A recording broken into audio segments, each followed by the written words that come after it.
Assalamualaikum warahmatullahi wabarakatuh. Halo semua, halo teman-teman.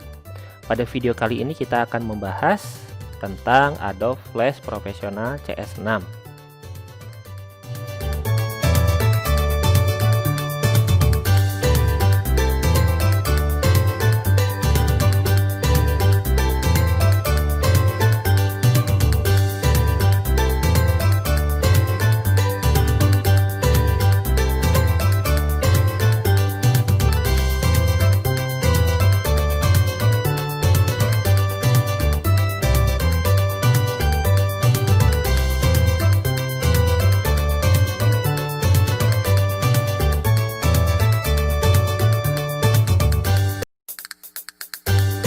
Oke, untuk halaman pertama di sini biasanya muncul welcome screen. Kalau tidak mau muncul lagi, tinggal klik saja bagian ini ya.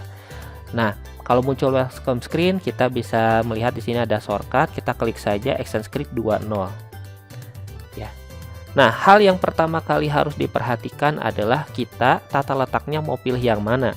Biasanya ketika pertama kali muncul, pertama kali keluar, beda-beda tata letaknya. Nah, tata letak itu bagian sini nih, di bagian kanan atas. Teman-teman mau pakai yang mana? Misalnya yang kanan atas di sini ada versi animator, ada debug, designer gitu ya, klasik ya. Klasik ini versi yang masih ini ya, bukan Adobe ya, tapi Macromedia Flash. Nah, itu kayak gini ya. Atau juga esensial. Nah, mulai dari Adobe barulah kayak gini untuk esensial ya. Kalau mau pakai versi yang lama, klasik. Mau pakai yang mana juga ini mah nggak masalah, karena ini cuma tata letak daripada toolsnya ya, tata letak toolsnya. Mau yang pakai yang mana saja silakan ya. Ini tidak ada kewajiban. Tetapi jika teman-teman mau lihat di sini ada bagian yang mungkin mau ditampilkan atau tidak gitu ya, atau nggak sengaja ke ini, tidak sengaja ke close ya. Tidak sengaja ke close, maka masuk saja ke bagian window, tinggal pilih seperti ini ya, begitu. Oke, hal yang pertama kali diperhatikan adalah itu ya, tentang tata letak. Yang kedua adalah tipe daripada dokumennya ya, tipe daripada dokumennya.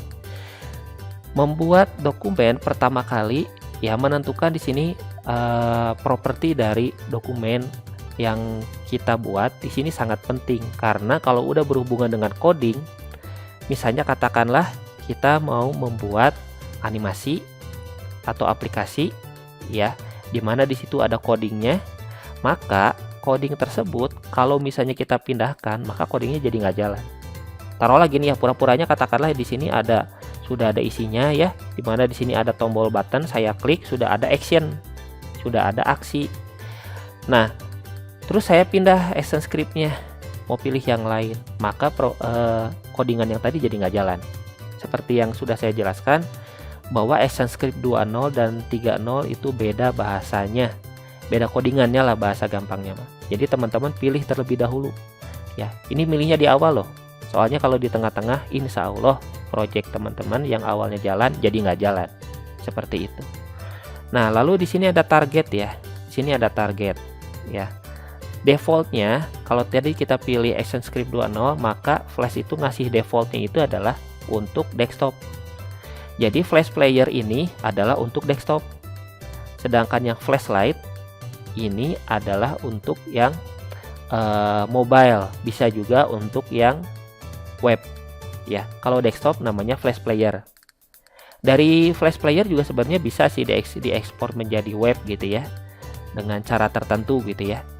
Tapi biasanya kalau mau fokusnya ke web, langsung pilihnya yang Flashlight ya, Flashlight kalau mau ke web ya, mau ke web ataupun ke mobile. Saya kurang paham dengan Air ya, dengan Adobe Air gitu ya, mohon maaf gitu ya. Kalau ada yang lebih ngerti, tolong teman-teman komentar saja di bagian bawah ya. Oke, sebenarnya kalau misalnya mau yang sifatnya praktis, memilih Flash Player juga sebenarnya sudah cukup. Biasanya dia juga akan memilih Flash Player dengan versi yang tertinggi. Nah, untuk Adobe Flash CS6 versi Flash Player tertinggi adalah 11.2. Oke. Lalu di sini adalah FPS. Nah, di sini bukan singkatan dari first person shooter ya. Jadi bukan game tembak-tembakan gitu ya kayak Call of Duty. Tapi yang dimaksud dengan FPS ya FPS ini adalah frame per second. Jadi defaultnya biasanya di sini angkanya adalah 24. 24 itu artinya gini. Kalau kita mau bikin animasi yang durasinya 1 detik, maka dia itu butuh segini nih. Nah, dari sini sampai sini. Nah, ini frame ini yang jumlahnya 24 hanya untuk membuat animasi durasinya 1 detik ya. Bukan 1 menit loh. 1 detik. Ya, FPS itu frame per second. Nah, hukum daripada FPS itu apa? Semakin tinggi atau semakin besar nilai FPS-nya, maka gambarnya pasti akan semakin mulus. Tetapi selain daripada gambar yang semakin mulus, tentu saja membutuhkan resource yang semakin gede. Maksudnya mah spek yang semakin besar. Ya seperti itu. Jadi teman-teman tinggal dipilih saja di sini mau pakai berapa. Kalau saya ganti jadi 30, maka ini artinya adalah kalau mau membuat animasi yang durasinya 1 detik, maka dia butuh segini. Kalau mau lebih halus lagi, di sini pakai 60. Berarti kalau saya mau membuat animasi yang durasinya 1 detik, berarti butuh segini nih. Ya. Nah, defaultnya biasanya Adobe Flash ngasih angka 24. 24 itu sebenarnya tidak terlalu lambat dan tidak terlalu patah-patah ya. Kalau gerakan animasi kan biasanya patah-patah gitu ya, ataupun terlalu standar lah. Jadi ini standarnya itu standar animasi Flash 24 ya, begitu. Mau diubah atau tidak terserah. Yang jelas ini bilangannya adalah bilangan bulat ya, jadi nggak pakai koma. Saya juga nggak tahu kenapa di sini ada koma ya, 2400. Padahal aslinya diisinya bilangan bulat ini. Lalu di sini adalah ukuran resolusi aplikasi. Nah, resolusi aplikasi teman-teman harus menargetkan dulu nih. Ya, jadi animasi ataupun aplikasi yang dibuat ini diperuntukkan untuk siapa? Ya, untuk monitor yang kayak gimana? Ya, untuk monitor yang kayak gimana gitu ya. Apakah dengan resolusi tinggi seperti laptop saya? Kalau laptop saya kan segini nih, 1920 10 80. Wah, kalau segini mah kegedean ya. Ini bukan resolusi untuk orang umum. Untuk orang umum itu resolusinya biasanya lebih rendah. Dan juga pengaruh daripada monitor yang dipakai ya. Monitor yang dipakai juga ngaruh.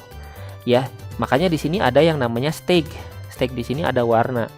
Ya, stake ini ada warna.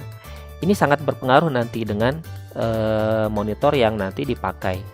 Oke, di sini size-nya sekali lagi kita pilih saja size yang sesuai. Tadi kalau nggak salah defaultnya 550 gitu atau 400, saya lupa.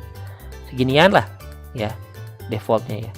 500, 400 atau 550 saya lupa, mohon maaf. Nah, di sini adalah resolusi standar mau membuat animasi.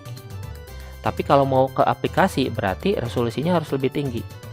Berapa resolusi yang biasanya dipakai kalau di laptop zaman sekarang ya? Tahun 2010 ke atas itu biasanya segini juga udah cukup, 1280 720. Kalau istilah film atau istilah video ini disebutnya apa? 720p ya. 720p atau resolusi HD ya, HD. Kalau full HD itu kan berarti yang tadi 1920 dikali 1080. Yang paling penting sebelah kanannya ya, 1080. Nah, kalau yang ini 720 resolusi HD. Ini berarti menggunakan rasio 16:9. Nah, lalu di sini ada pemilihan warna daripada stake-nya ya. Nah, kalau misalnya kita katakan lagi nih. Ini pura-puranya ya. Pura-puranya katakanlah di sini backgroundnya masih putih. Terus di sini saya mau membuat ini pura-pura ya. Ini saya contohkan dulu. Ya, ini masih pura-pura. Oke. Taruhlah ini ceritanya, bayangin di sini sudah penuh ya, ada animasi, ada tombol, ada label segala macam, video segala macam. Nah, kalau misalnya kita running Alt enter di sini runningnya. Oh, mohon maaf. Saya lagi record.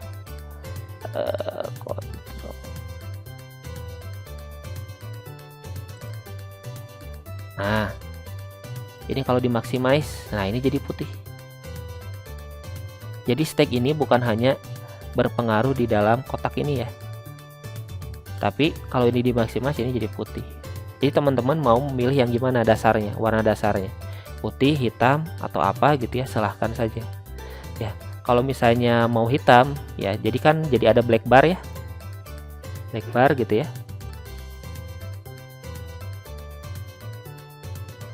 Nah seperti ini, dan bagian ini juga jadi hitam teman-teman, begitu. Itu stek ya, seperti itu. Biasanya berhubungan warna stek ini berhubungan dengan apa? Berhubungan dengan resolusi yang tidak pas ya. Misalnya katakanlah saya menggunakan, tadi kan diasumsikannya resolusinya 16:9, terus aplikasinya dibuka, dijalankan di komputer lain, di mana komputer lain menggunakan monitor dengan rasio 16:10 seperti rasio monitor yang ada di lab komputer ya. Nah maka di sini bakal ada white bar ya kalau di running. Kalau saya pilih yang ini jadi black bar seperti itu. Oke. Nah pengenalan yang pertama kali adalah ini, karena baru pertama kali mengenal flash, kita menggambar bentuk saja dulu ya. Kita menggambar bentuk. Nah di sini ada di sebelah kanan ya, di sini saya menggunakan versi yang esensial untuk yang tata letaknya. Teman-teman mau pakai yang mana ya silahkan. Nah untuk menggambar di sini menggambar shape ya, menggambar bentuk itu di bagian sini ya, dimana kita bisa menggambar apa saja, bisa menggambar kotak, segitiga, lingkaran, segala macam. Itu basic-basicnya nanti akan saya ajarkan belakangan ya. Oke, di sini kita gambar kotak dulu ya, gambar kotak dulu ya. Nah, di sini ada dua buah warna, ada stroke color dan ada fill color. Stroke color adalah warna garis, sedangkan fill color adalah warna badan, ada warna isi. Ya, seperti itu. Nah, untuk warna stroke color ya, boleh diisi, boleh tidak. Fill color juga sama. Jadi ada warna yang tidak dipakai. Warna yang tidak dipakai itu simbolnya putih dicoret. Contohnya gini. Misalnya ini contoh ya, misalnya saya memilih warna merah. Saya bikin kotak seperti ini ya. Di sini Anda lihat ada warna merah, kotak warna merah. Lalu saya membuat juga kotak berwarna hijau, di mana sekarang saya menggunakan garis, yaitu garisnya warna hitam ya, seperti ini. Nah bisa lihat kan? Oke. Nah ini lihat ada garisnya warna hitam ya. Dan kalau di flash, ketika kita menggambar suatu objek, objeknya itu sebenarnya tidak langsung menjadi satu. Jadi kalau ini sama saya dipindahkan, tuh lihat, bagian ini tidak ikut. Kalau ini saya pindahkan, tuh malah jadi aneh ya. Oke. Oh ya, tuh susah sekali ya. Jadi caranya gimana dong? Caranya adalah kalau mau memindahkan objek harus diblok dulu. Nah seperti ini. Kalau bloknya terpisah, ya ini jadi misah gitu ya. Tuh malah jadi kayak gini, seperti itu. Nah ini hal yang sering terlupakan gitu ya. Nah jadi gitu ya. Jadi kalau menggambar pastikan seperti itu. Dan ini juga ya teman-teman bisa lihat ya, bisa dipecah-pecah gitu ya, dengan cara diblok ya. Misalnya bagian ini diblok terus digeser, jadi terpecah. Jadi jangan menganggap ini satu objek, bukan, ini cuma titik-titik warna ya, titik-titik warna. Jadi kalau mau menggeser diblok saja seperti itu ya. Oke, lalu kita kembali lagi masih ke kotak, dimana di sini kalau kita memilih true color, di sini juga sebenarnya ada ketebalan ya. Nah ketebalan itu di bagian sini diaturnya, tapi ketebalan yang dimaksud itu coba kita lihat ya. Nah ini juga bisa diatur belakangan. Kadang kan kita nggak tahu ya ketebalannya mau segimana gitu ya. Nah seperti itu.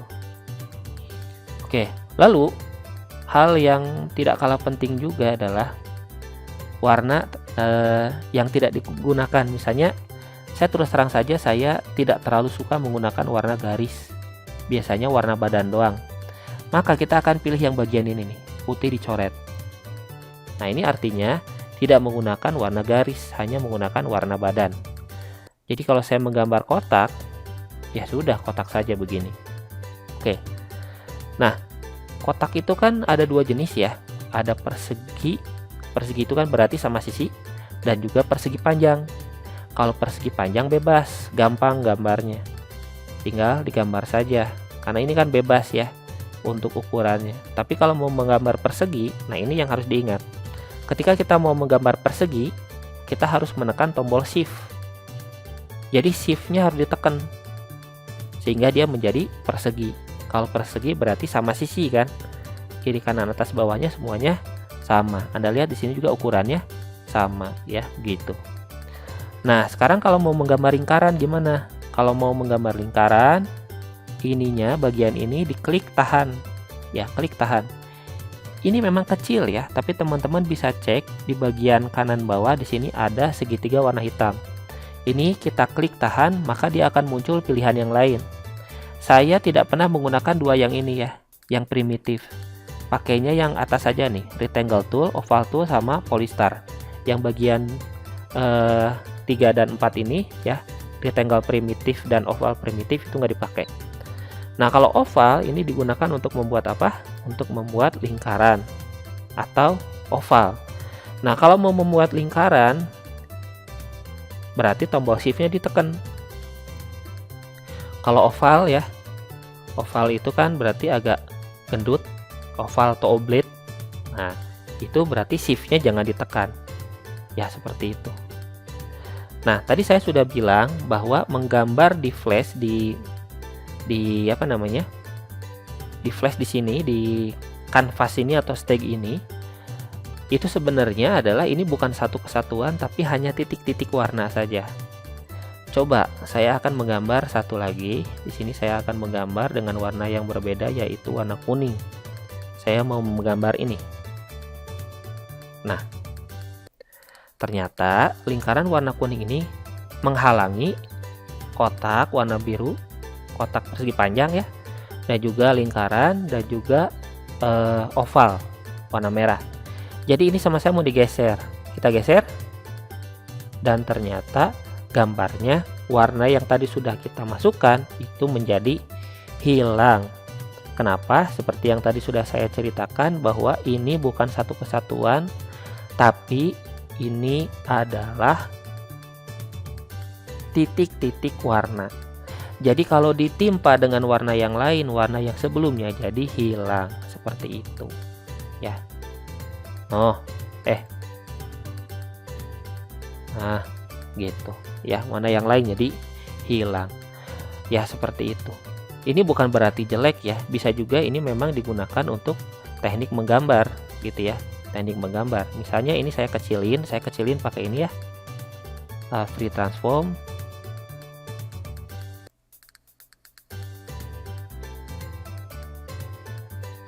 Nah, misalnya saya sengaja mau membuat desain kayak gini. Tuh. Jadi cara menggambarnya ya kreativitas kita gitu ya. Nah, sekarang timbul pertanyaan, gimana caranya ketika kita menggambar maka objek-objek yang lain tidak saling tertimpa? Solusinya ada beberapa. Yang pertama adalah dijadikan grup. Yang kedua, layernya yang berubah. Tapi itu pembahasan bukan sekarang, tapi di pembahasan di minggu-minggu selanjutnya. Oke, sabar saja ya. Oke, sekarang kita lanjutkan lagi ke shape yang lain. Ya, di sini ada polystar. Polystar ini sebenarnya adalah polygon dan star. Ya, polygon adalah polygon, star adalah bintang. Nah, untuk memilih tipe daripada polygon atau star, di sini kita harus klik option di bagian properties. Tipenya atau stylenya kita mau pilih apa nih? Defaultnya biasanya polygon, dimana sisinya 5. Polygon dengan sisi 5 itu apa sih? Ya, kita coba gambar aja lah ya. Nah, teman-teman pasti ingat kan ini simbol apa? Ya, ini simbol yang biasa digunakan di kampus kita ya. Seperti itu. Polygon. Ya. Oke, ini polygon. Sekarang kita ubah menjadi star. Nah, saya ubah dulu warnanya. Nah, ini star ya. Oke. Oke, mau gimana ngadepnya terserah lah, ini mah bebas gitu ya. Nah, ini star. Sekarang kalau pertanyaannya saya mau menggambar shuriken ya. Teman-teman tahu shuriken ya. Nah, berarti di sini kita pilih polystar juga sama, oh mohon maaf ini saya hapus dulu. Saya nggak suka warna ini soalnya, tidak suka stroke color. Oke, kalau polystar itu gimana? Polystar itu shuriken. Shuriken itu kan bentuknya bintang, tetapi shuriken itu sisinya 4. Jadi kita pilih stylenya star, number of side-nya 4. Jadilah shuriken. Begitu. Oke. Kalau tengahnya mau bolong gimana? Yang tadi caranya. Masukin tengah di sini. Ya, lingkaran di sini. Oke. Dah, pindahin. Jadilah bolong. Ya. Sudahlah jadinya shuriken bolong. Oke. Lalu ini nggak apa-apa ya dihapus juga ya. Ini anggap aja papan bor lah ya. Oke. Lalu tadi kita mau menggambar yang lain, misalnya katakanlah menggambar segitiga. Kalau segitiga itu gimana? Segitiga itu namanya poligon, nomor offsetnya adalah 3.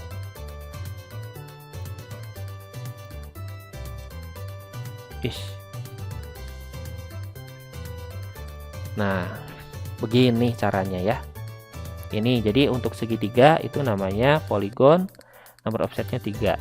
Kalau kita pakai poligon 4 gimana? Harusnya udah tahu ya, poligon 4 itu adalah persegi. Ya.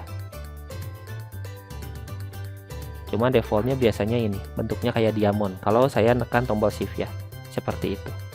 Ya. Oke, sisanya mungkin teman-teman bisa eksplorasi sendiri ya. Memang di sini shape-nya memang ada banyak. Kita bisa mengkustomisasi cara menggambar. Bebas gimana kita gitu ya. Oke, untuk praktikum yang sekarang cuman gini aja. Kita akan membahas baru shape dulu, pengenalan dari bentuk-bentuk. Untuk tools-tools yang lain ya, tools-tools yang lain saya tidak akan jelaskan satu persatu, tapi langsung kepada bentuk daripada animasi dan aplikasi ya. Gitu aja ya, untuk mempersingkat waktu juga ya, seperti itu. Satu hal lagi, tadi saya sudah ngasih tahu untuk melakukan running ya, itu caranya adalah tes movie, lalu pilih yang tes atau Ctrl Enter. Oke, gitu saja untuk tutorial pertemuan kali ini. Hal yang belum saya jelaskan atau yang kelewat atau ada yang salah, bisa teman-teman komentari saja di bagian kolom komentar. Terima kasih atas perhatiannya. Wassalamualaikum warahmatullahi wabarakatuh. Salam programmer dan salam pro gamer.